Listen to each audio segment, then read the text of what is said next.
welcome back to Lorbeck. I'm your host Harry, and today I'm going to be driving this very exciting HSV GTS Coupe in Sting Red.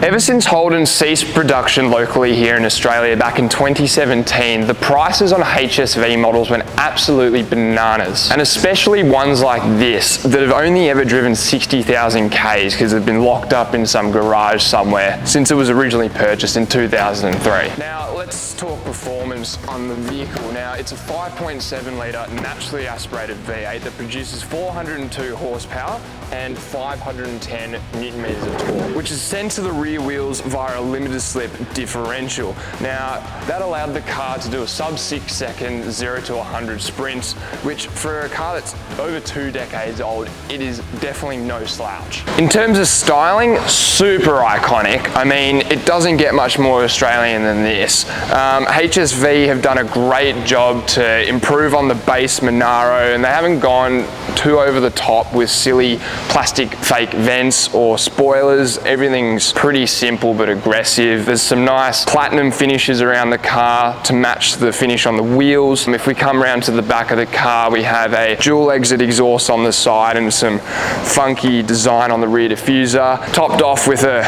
Bathurst inspired rear wing. Let's jump in the interior. So yeah, nice big dinner plate steering wheel for that one arm driving, nice little short shifter here, and I mean, for Australian standards, this is luxury, mate. It is full of leather, you know, soft touch points around the place, and yeah, for 2003, I mean, it's even got the original head unit, which is very surprising because it's kind of the first thing that people rip out of the car when they buy one of these. So yeah, let's start this thing up, see how it sounds, and get out on the road.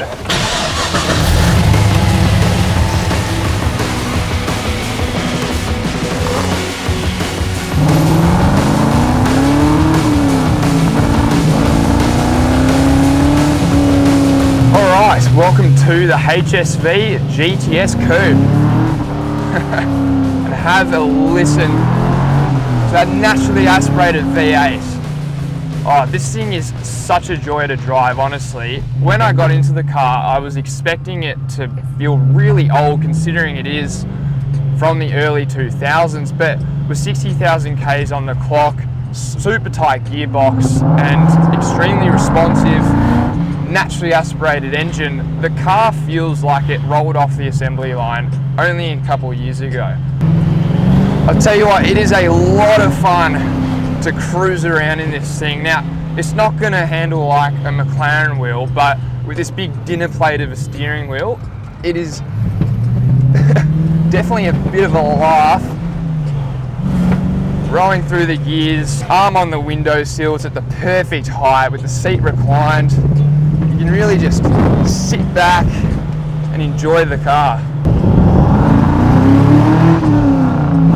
The car reminds me a lot of what I think a C63 would have been if they were being built back in 03. It's got similar lines, being a coupe obviously.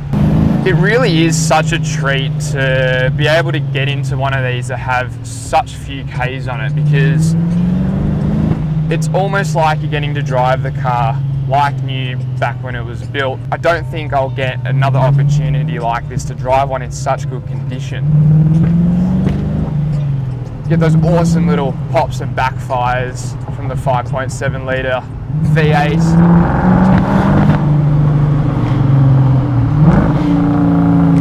And the rev matching is crisp.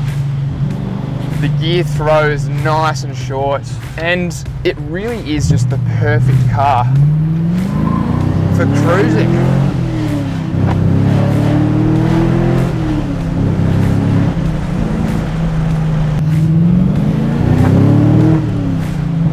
I really love how simple the car is to use. There's no electronics hindering the driving experience, and it's like you're just captaining a boat. I mean, it's a big car, it's not going to be super direct, but it's still very easy to place and extremely predictable on the exit of the corner. Now, because this car was released when I was only 3 years old, it is a little bit hard for me to wrap my head around just how expensive these things are now. But if you're a die-hard fan of Holden, you're gonna absolutely love this thing, because I think it is one of the more desirable of all the older models. Now, if you are ballsy enough to turn the traction control off in this thing, you have to be very bloody careful not to lose the rear end, because these things have a bit of a reputation for doing some very, very large slides, which honestly I think is the whole appeal about these things, and it's why people love them so much. And with that, guys, thank you so much for watching this week's Friday Drive. If you enjoyed it, please make sure to leave a like and a comment, and I will see you in the next video.